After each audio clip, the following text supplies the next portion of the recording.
overturned, slid upside down, the car caught fire. Dans l'univers de la Formule 1, là où chaque pression sur l'accélérateur est un pari avec la mort, aucune limite réelle n'existe. La vitesse, la passion et le désir insatiable de victoire ont poussé l'humanité jusqu'à ses frontières les plus extrêmes. Mais là où brille la lumière la plus éclatante de la gloire, s'étend aussi l'ombre la plus sombre de la tragédie. Chaque rugissement d'un moteur V10 ou V12, chaque virage pris à plus de 300 km/h cache la possibilité d'une erreur fatale. La Formule 1, le rêve de millions de personnes, est aussi un monde où beaucoup ont payé leur passion avec leur sang, leurs os et leur vie.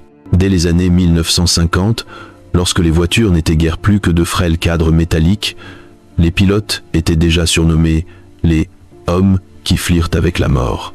Ils savaient que la moindre glissade, la rupture d'une pièce ou une simple étincelle pouvait tout anéantir. Et en effet, l'histoire de la F1 ne s'est pas écrite qu'avec des victoires, mais aussi avec des jours de deuil, lorsque le monde s'est figé devant les images d'une voiture en flammes ou d'un champion resté à jamais dans un virage. Certains décès ont glacé le sang par leur horreur, comme celui de Helmut Koenig, décapité par un rail de sécurité défectueux, ou celui de François Sever, déchiqueté dans les barrières métalliques. D'autres ont bouleversé la planète entière, comme la mort d'Ayrton Senna, l'âme de la Formule 1. Et d'autres encore ont provoqué la colère, comme l'incendie de Roger Williamson, impuissant dans sa voiture, tandis que les secours restaient figés. Mais au-delà de la peur, une vérité s'impose. Chaque tragédie a laissé une leçon gravée dans le métal et la mémoire. La Formule 1 secondée, construite sur ces drames, évoluant à travers chaque perte, chaque explosion, chaque seconde d'horreur. Chaque progrès, en matière de sécurité, des ceintures, aux barrières Armco, aux combinaisons ignifugées, jusqu'au système Halo, a été payé au prix d'une vie humaine. Une vérité cruelle que tous les acteurs du sport connaissent. Derrière chaque amélioration se cache un nom gravé sur une tombe. En plus de 70 ans d'histoire, la Formule 1 a vu des dizaines de pilotes perdre la vie. Pourtant, 6 noms incarnent à eux seuls les heures les plus sombres du sport automobile. Sever, Koenig, Williamson, De Angelis, Senna, Bianchi, 6 hommes, 6 histoires, 6 destins, unis par la même passion, la vitesse. Ces morts ne sont pas de simples accidents, elles sont des avertissements, des rappels des limites humaines face à la machine. Chaque flamme, chaque impact nous rappelle que la course automobile n'est pas qu'un spectacle, c'est une foi. Et chaque pilote en est le croyant, prêt à tout sacrifier pour sa croyance dans la vitesse. Dans cette vidéo, nous reviendrons sur les 6 morts les plus terribles de l'histoire de la Formule 1, des moments si choquants que leurs souvenirs glacent encore le sang des passionnés. Ce n'est pas une célébration de la mort, mais une exploration du véritable prix de la gloire, car parfois, les légendes naissent exactement là où la frontière entre la vie et la mort disparaît. François Sever, Watkins Glen, 1973, l'héritier qui n'atteignit jamais la ligne d'arrivée.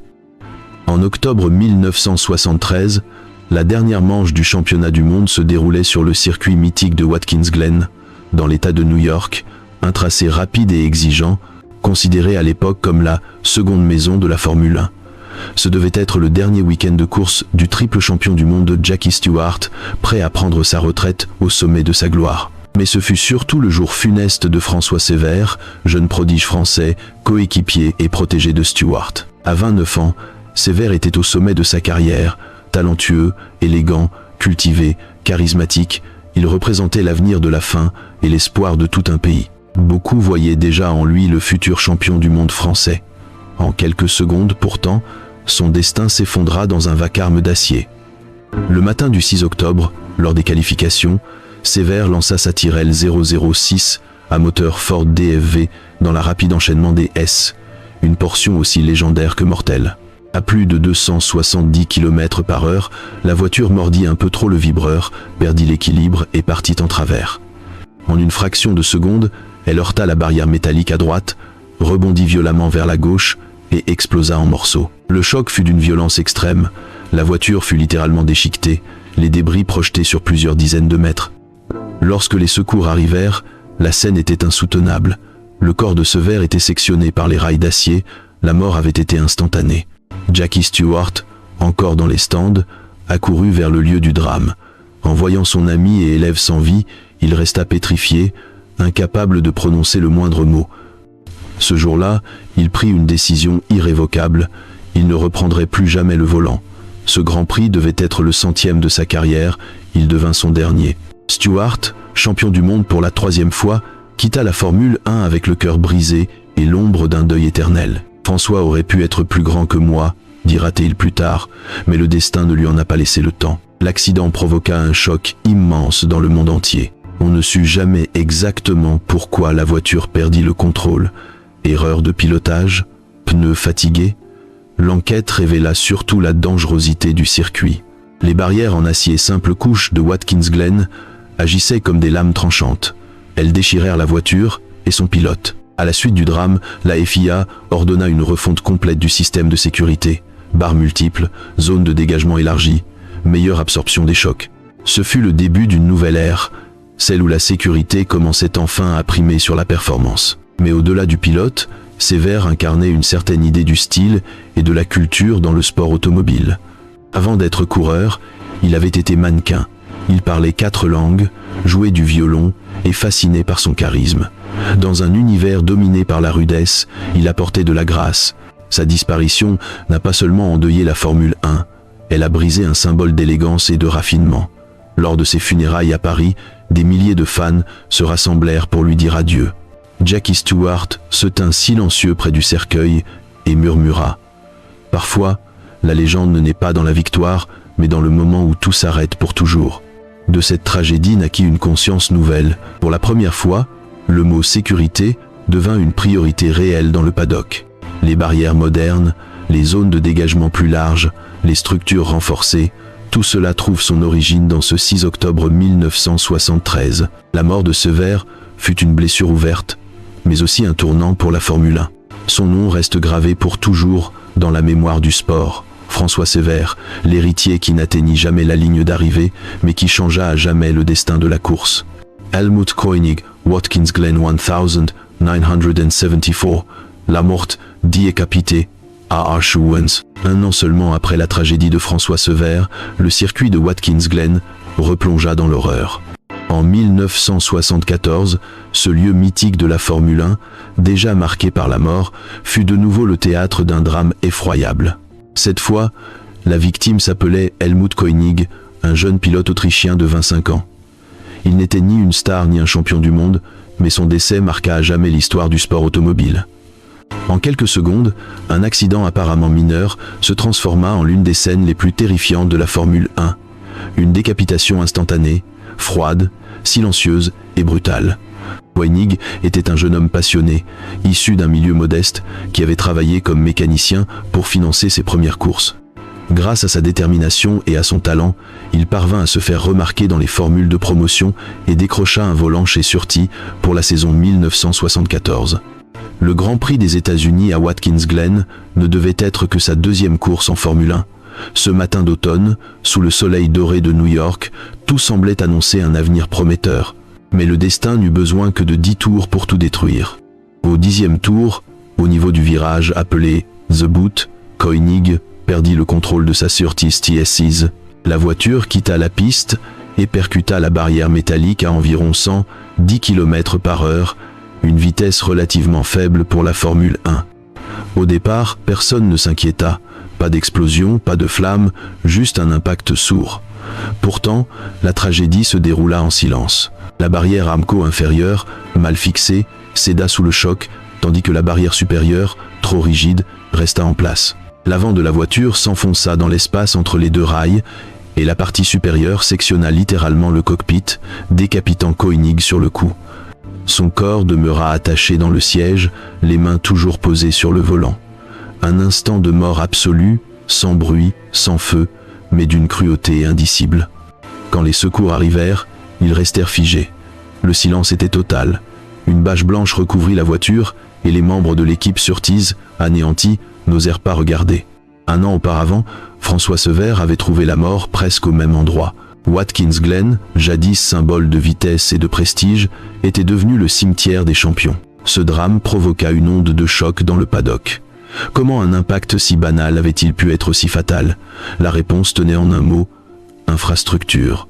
Les barrières Armco, à simple couche, conçues pour des routes ordinaires, étaient totalement inadaptées aux forces d'une fin lancée à pleine vitesse. Après le décès de Koenig, la FIA imposa une refonte complète des circuits, remplacement des anciennes protections par des barrières multicouches plus solides, installation de zones de dégagement plus larges et surveillance renforcée de la sécurité des virages rapides. Ces mesures devinrent la base des standards modernes de la Formule 1. Mais ce qui rend la mort de Koenig encore plus tragique, c'est qu'elle fut vite oubliée. Il n'avait pas eu le temps de briller, pas de podium, pas de titre. Les journaux n'en parlèrent que brièvement. Un jeune pilote autrichien perd la vie à Watkins Glen.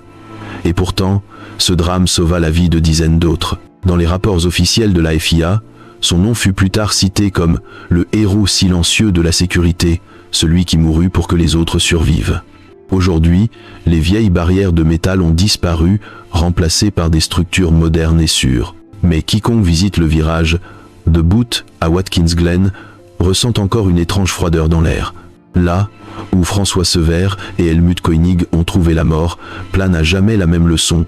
La vitesse a toujours un prix. Roger Williamson, Zanvoire 1973, le feu que personne n'a pu éteindre, le 29 juillet 1973, le vent de la mer du Nord soufflait sur les dunes de Zandvoort, aux Pays-Bas. Le ciel était clair, la mer scintillait au loin, et la Formule 1 seconde apprêtait à vivre une journée qui devait être festive. Pour Roger Williamson, jeune pilote britannique de 25 ans, c'était seulement le deuxième Grand Prix de sa carrière. On le voyait déjà comme un prodige, talentueux, courageux, précis, avec cette élégance qui rappelait les héros des années 1960. Mais en 8 tours, ce rêve devint un cauchemar. En quelques secondes, la piste devint un enfer, et le monde entier vit en direct un homme mourir brûlé vif, sans que personne ne puisse le sauver. Au 8e tour du Grand Prix des Pays-Bas 1973, la marche 731 de Williamson perdit soudainement son pneu arrière droit, peut être un éclatement, peut être une fuite de pression. La voiture se mit à glisser, heurta violemment la barrière de droite, se retourna et s'immobilisa sur le toit. Aussitôt les flammes jaillirent, dévorant le réservoir et enveloppant la voiture d'une boule de feu noir. Williamson était encore vivant, coincé dans l'habitacle, appelant à l'aide. Derrière, lui arrivait un autre Britannique, David Purley. Voyant la voiture en feu, il s'arrêta immédiatement, sortit de sa monoplace et courut vers les flammes. Sans combinaison ignifugée, sans équipement, il tenta désespérément de retourner la voiture pour libérer son ami. Il criait au commissaire de venir l'aider, mais personne ne bougeait. Les officiels, sans protection et sans véritable formation, restaient à distance. Les spectateurs criaient, horrifiés. Purley lutta seul contre l'enfer, frappant la carrosserie, tentant d'éteindre les flammes à main nue. Autour de lui, la course continuait. Les moteurs hurlaient, les voitures passaient à pleine vitesse. Pendant près de 8 minutes, il tenta l'impossible. Puis les cris cessèrent. Roger Williamson ne bougeait plus. Quand les secours arrivèrent enfin, il n'y avait plus rien à faire. Le feu fut éteint, une bâche blanche recouvrit la voiture calcinée. Williamson était mort, carbonisé dans son siège. Le drame, filmé en direct par les caméras de télévision, fut diffusé dans toute l'Europe. Des millions de téléspectateurs virent la scène insoutenable. Un homme seul dans les flammes, abandonné, tandis que la course continuait. Aucun drapeau rouge, aucune interruption. Seul David Purley restait là, debout, couvert de suie, le regard perdu dans le vide. Le décès de Roger Williamson provoqua une onde de choc mondial. Les journaux britanniques parlèrent du « jour le plus noir de la Formule 1 ». Les fans, les pilotes, les équipes exigèrent des explications. Pourquoi les secours n'étaient-ils pas prêts? Pourquoi aucun protocole d'urgence n'existait? L'enquête révéla l'impensable. Le circuit de Zandvoort n'avait pratiquement aucun dispositif de sécurité, quelques extincteurs et des commissaires non formés. Après ce drame, la FIA réagit enfin. Elle imposa la présence de pompiers professionnels, de véhicules médicaux et de procédures d'urgence strictes sur tous les circuits. Ces réformes devinrent le socle des normes modernes de sécurité en Formule 1. Pour son acte héroïque, David Purley reçut plus tard la George Cross, la plus haute distinction civile britannique pour bravoure. Mais l'honneur ne suffit pas à apaiser ses cauchemars. Pendant des années, il resta hanté par la scène, par les cris de Williamson. « J'ai vu l'enfer », déclara-t-il, « pas dans mes rêves. en vrai. Roger Williamson n'avait pas encore eu le temps de prouver tout son talent. Pas de victoire, pas de podium, seulement 2 grands prix, mais sa mort changea le sport pour toujours. Depuis Zandvoort 1973, plus jamais un pilote ne resta sans secours sur une piste en feu. Sur une petite plaque commémorative en Angleterre, on peut lire ces mots « Il n'est pas mort à cause de la vitesse. Il est mort parce que le secours est arrivé trop tard. » Elio De Angelis, Paul Ricard 1986, le prix d'une petite erreur. Le 15 mai 1986, le Soleil de Provence baignait le circuit Paul Ricard, dans le sud de la France. Ce n'était pas un grand prix, mais simplement une séance d'essai privée pour l'écurie Brabham, venue tester sa nouvelle monoplace, la BT55, un projet audacieux, mais risqué. Au volant se trouvait Elio De Angelis, pilote italien de 28 ans, élégant, cultivé, respecté de tous. Avant de monter dans la voiture, il sourit à ses ingénieurs et dit « Juste quelques tours, puis on déjeune ». Personne ne savait alors que c'était la dernière fois qu'on verrait ce sourire. Elio De Angelis n'était pas un casse-cou. Il incarnait la finesse et la classe au sein d'un sport brutal. Issu d'une famille aristocratique de Rome, il jouait du piano, parlait plusieurs langues et abordait la course avec intelligence et grâce. Après plusieurs saisons brillantes chez Lotus, où il fut le coéquipier d'Ayrton Senna, il avait rejoint Brabham en 1986, une équipe en difficulté cherchant à retrouver son prestige. La BT55, conçue par Gordon Murray, se distinguait par un design révolutionnaire, châssis ultra bas, moteur BMW incliné pour réduire la traînée. Une idée fascinante, mais dangereuse. Ce pari technique allait lui coûter la vie. Ce matin-là, tout semblait normal. Elio boucla quelques tours, puis, dans la 4e boucle, alors qu'il approchait les 280 km/h dans la rapide courbe de Verrerie, l'aileron arrière se détacha brusquement. Privé d'appui, la voiture perdit le contrôle, partit en tête à queue et heurta violemment la barrière. Le choc n'était pas spectaculaire, mais la voiture prit immédiatement feu. Les flammes engloutirent la Brabham en quelques secondes. Elio était piégé. Et le plus terrible, c'est qu'il n'y avait personne pour le sauver. Parce qu'il s'agissait d'essais privés, aucune équipe de secours, aucun pompier, aucun médecin n'était présent. Il fallut plus de 90 secondes pour que les premiers mécaniciens atteignent le lieu de l'accident avec de petits extincteurs. Quand ils parvinrent à éteindre le feu, Elio respirait encore. Il avait tenté de se détacher, de s'extraire, mais la fumée l'avait asphyxié. Transporté à l'hôpital de Marseille, il mourut 20 heures plus tard, non de ses brûlures, mais d'une asphyxie due à l'inhalation de fumée. Une mort lente, injuste, qui aurait pu être évitée, victime non pas de la vitesse, mais de l'absence de secours. La disparition d'Elio De Angelis bouleversa profondément la Formule 1. Ce n'était pas une mort spectaculaire sous les projecteurs, mais une tragédie silencieuse, loin des caméras, qui révéla à quel point le sport restait vulnérable. Ses pairs, dont Ayrton Senna et Nelson Piquet, furent anéantis. Le quotidien La Gazzetta dello Sport écrivit « Elio n'est pas mort à cause de la vitesse, mais à cause du retard ». Sous la pression, la FIA réagit immédiatement. Désormais, chaque séance d'essai, même privée, devait obligatoirement disposer d'une équipe de secours complète, pompiers, ambulances, médecins et véhicules d'intervention. Cette réforme marqua un tournant majeur et posa les fondations de la sécurité moderne des tests de fun. La mort d'Elio devint ainsi le dernier sacrifice avant l'ère du professionnalisme absolu en matière de sécurité. Ses funérailles à Rome furent empreintes d'une grande dignité. Pas de bruit de moteur, seulement la musique qu'il aimait tant. On joua le nocturne en mi bémol majeur de Chopin, qu'il interprétait souvent lui-même au piano. Dans cette église silencieuse, ses amis et ses anciens rivaux pleurèrent un homme rare, un pilote qui courait avec élégance, un artiste perdu dans un monde de vitesse. Sur sa tombe, une inscription en italien résume tout « Non per la velocità, ma per il silenzio morì ». Il n'est pas mort à cause de la vitesse, mais à cause du silence. Depuis ce jour de mai 1986, aucune séance d'essai de Formule 1 ne se déroule sans équipe de secours. Le décès d'Elio De Angelis fut discret, mais il sauva des vies. Il rappela au monde que, dans ce sport, ce n'est pas toujours la vitesse qui tue, parfois, c'est le silence. Et Ayrton Senna, Imola 1994, la légende fauchée en pleine gloire. Le 1er mai 1994, le soleil brillait sur l'autodromo Enzo Dino Ferrari d'Imola. Tout semblait parfait pour une course de printemps, mais dans l'air flottait une étrange tension. Personne ne savait encore que cette journée deviendrait la plus sombre de l'histoire moderne de la Formule 1. Ce fut le jour où Ayrton Senna, le héros brésilien, triple champion du monde, symbole de la perfection et de la foi, allait trouver la mort sur la courbe de Tamburello à plus de 210 km/h. Ce week-end maudit avait commencé dans la peur. Le vendredi, Rubens Barrichello, jeune espoir brésilien, s'écrasa violemment contre les barrières et échappa de peu à la mort. Le samedi, Roland Ratzenberger, pilote autrichien, perdit la vie après un impact terrible à la courbe Villeneuve.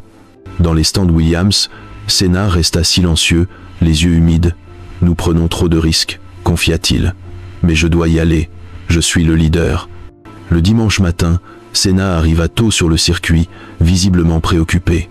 Il pria longuement, seul, avant de s'installer dans sa Williams FW6, une voiture puissante mais instable.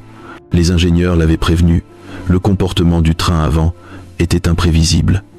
Mais Senna, fidèle à son sens du devoir, prit quand même le départ. Dès les premiers tours, il s'empara de la tête, suivi de près par Michael Schumacher.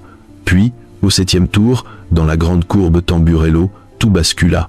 À 210 à 8 km/h, la voiture sortit de la trajectoire, fonça tout droit et heurta le mur de béton. Le choc fut effroyable, puis un silence glaçant tomba sur le circuit. Les secours accoururent. Senna était immobile, la tête penchée, du sang coulant le long de son casque. Une pièce de la suspension, avant, arrachée par la violence du choc, avait transpercé son casque et atteint sa tempe. Devant des millions de téléspectateurs, les médecins s'efforcèrent de le ranimer. Sur les tribunes, le public brésilien pleurait, incrédule.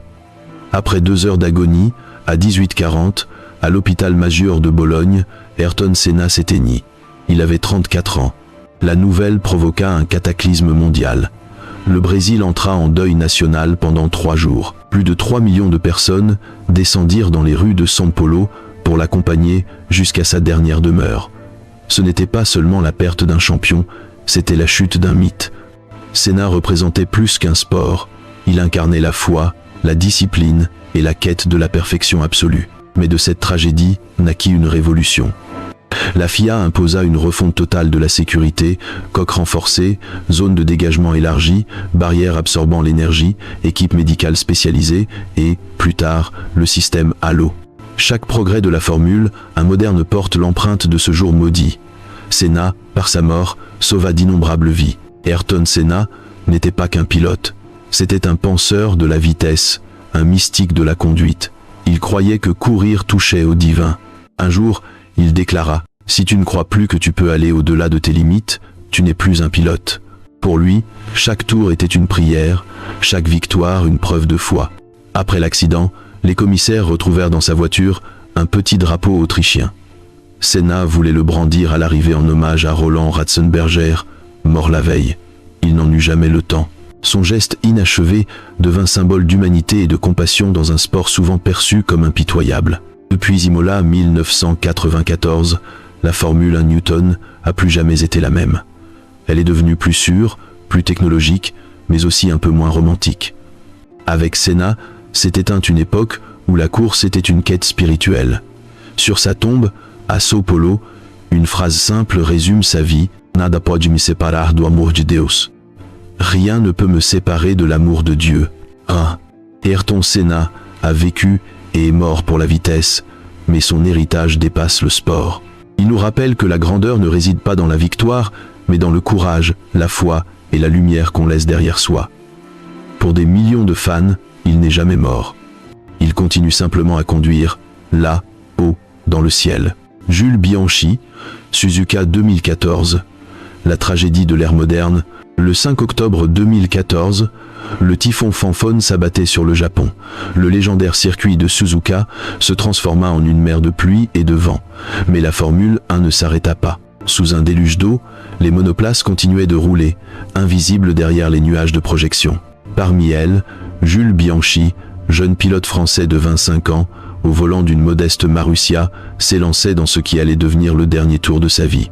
Bianchi n'était pas encore une star, mais dans le paddock, tous voyaient en lui le futur de Ferrari. Membre de la Ferrari Driver Academy, il était soutenu par Jean Todt et Stefano Domenicali, promis à un avenir brillant.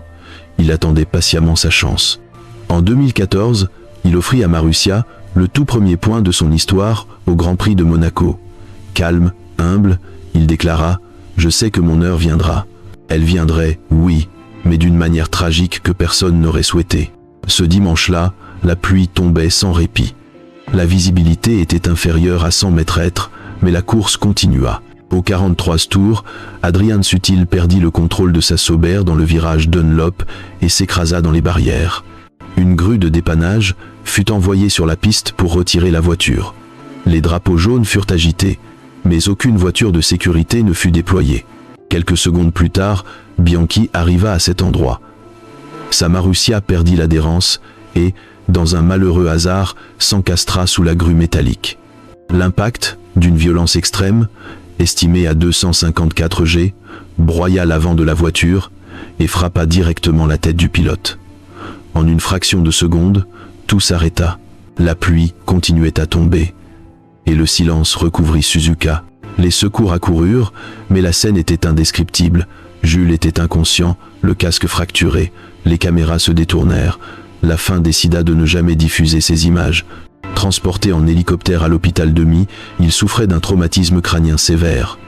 Les médecins furent clairs, il vit, mais il ne se réveillera peu, être jamais. Pendant 9 mois, Jules Bianchi resta dans le coma. Le monde entier pria pour lui, des circuits de Maranello à Monaco, de Suzuka à Paris. Le message, Forza Jules, s'afficha sur toutes les voitures. Ses amis, Alonso, Vettel, Hamilton, dédièrent leur victoire à sa lutte. Mais le 17 juillet 2015, à l'hôpital de Nice, le cœur de Jules cessa de battre. Il avait 25 ans. Il devint le premier pilote de fin de mort en course depuis Ayrton Senna en 1994, prouvant que même à l'ère moderne, le risque absolu n'avait pas disparu. Sa mort fut un électrochoc. La FIA reconnut ses erreurs et lança une réforme profonde. Désormais, aucun véhicule de secours ne peut entrer sur la piste sans la présence d'une voiture de sécurité. En 2018, la protection Halo fut introduite pour protéger la tête des pilotes. Cette avancée majeure, fruit d'années de recherche, naquit directement du drame de Suzuka. Les parents de Jules, Philippe et Christine Bianchi militèrent sans relâche pour cette amélioration. Depuis, le Halo a sauvé de nombreuses vies, celles de Charles Leclerc, Lewis Hamilton, Romain Grosjean, tous lui doivent une part de leur survie. Jules Bianchi partit jeune, mais son héritage demeure immense. Il incarne la génération moderne, talentueuse, courageuse, mais pas immortelle. Sur sa tombe à Nice, on peut lire ces mots gravés en hommage. « Jules, tu as donné ta vie pour que les autres vivent. Jules, tu as offert ta vie pour que les autres puissent vivre. » Là. Chaque année, quand la fin revient à Suzuka, les fans déposent des fleurs blanches à la courbe Dunlop. Ils n'honorent pas seulement un pilote disparu, mais un héros silencieux. Car chaque progrès de sécurité en Formule 1 est payé par le sacrifice d'un homme. Et dans la mémoire du sport, le nom de Jules Bianchi reste à jamais celui du dernier martyr de la vitesse, celui qui rappela au monde que même à l'ère de la technologie, le danger n'a jamais quitté la course. Depuis plus de 70 ans, la Formule 1 Newton est pas seulement un symbole de vitesse, mais aussi le théâtre des tragédies les plus profondes du sport moderne. De Wolfgang von Trips à Jim Clark, de François Sévère à Ronnie Peterson, de Gilles Villeneuve à Ayrton Senna, jusqu'à Jules Bianchi, chaque mort n'a jamais été un simple accident. C'était un tournant, une blessure ouverte, rappelant au monde le prix du rêve et de la gloire. Au début de la discipline, quand la technologie était rudimentaire et la sécurité quasi inexistante, les pilotes prenaient le départ avec le sourire, tout en sachant qu'ils pouvaient ne jamais revenir. Ils roulaient avec leur instinct, leur courage et une part de folie. Les circuits de Monza, Spa, Nürburgring, Watkins Glen ou Imola sont devenus des cimetières sacrés où des âmes se sont consumées dans l'essence et le feu. Mais c'est de ces nuits de douleur que la Formule 1 a trouvé sa maturité. La mort de Wolfgang von Trips en 1960 entraîna les premières réflexions sur la sécurité des spectateurs. Celle de Jim Clark en 1968 transforma la conception même des circuits. Les disparitions de Gilles Villeneuve et Elio De Angelis forcèrent les ingénieurs à repenser la résistance des châssis. Et la tragédie d'Ayrton Senna, en 1994, rappela à tous que même le génie ne peut vaincre la fragilité humaine. 20 ans plus tard, Jules Bianchi, dans une ère dominée par la technologie, prouva à nouveau que, malgré les capteurs, les données et l'intelligence artificielle, le risque absolu ne disparaît jamais. De ces drames est née une renaissance. Les barrières s'affairent, les combinaisons ignifugées, le système HANS, les pneus plus sûrs, les zones de dégagement plus larges, la médecine d'urgence en piste, et surtout le halo, ce bouclier de titane au-dessus des casques, sont le fruit de leur sacrifice. Chaque amélioration, chaque protocole, chaque bouton de sécurité porte la mémoire d'un nom, d'un visage, d'un cri interrompu. La Formule 1 d'aujourd'hui est la plus sûre de son histoire, mais elle repose sur un socle de douleur et de respect. Et pourtant, une question demeure. La vitesse peut-elle un jour être vraiment sûre? Non. Parce que la vitesse est un paradoxe. Elle est passion et danger à la fois. Elle pousse l'homme à dépasser ses limites, mais lui rappelle sans cesse sa mortalité. C'est pour cela que la Formule 1 Newton n'est pas qu'un sport, c'est un rituel entre l'homme et la mort, entre le courage et la peur. Senna, Villeneuve, Bianchi, ils ne sont pas seulement morts sur la piste, ils ont gravé leur âme dans le rugissement des moteurs. Ils ont vécu pour un instant, et cet instant dure encore à travers le temps. Dans chaque accélération, chaque dépassement, chaque victoire, on sent leur présence, les fantômes lumineux de la vitesse qui continuent de sourire dans le vent. Aujourd'hui, quand des pilotes comme Hamilton, Verstappen, Leclerc ou Norris sortent indemnes de crash terrifiants, c'est le cadeau laissé par ceux qui ne sont jamais revenus. Chaque souffle qu'ils prennent est un héritage arraché à la mort par les héros d'hier. La Formule 1, jadis symbole d'insouciance et de folie, est devenue le modèle du courage et de la résilience. Chaque piste, chaque trace de brûlure sur l'asphalte, chaque statue érigée en hommage murmure la même vérité. La vitesse est un rêve, mais la sécurité en est le prix. Et ainsi, le cercle se referme. De la douleur naît le progrès, de la mort naît la vie. Les tragédies de Senna, Sévère ou Bianchi n'ont pas clos une ère, elles en ont ouvert une nouvelle, celle où l'homme a enfin appris à respecter la frontière qu'il cherchait à dépasser. C'est pourquoi la Formule 1 restera à jamais le plus beau paradoxe du monde, un lieu où la vie et la mort courent côte à côte, séparés par un simple coup de volant.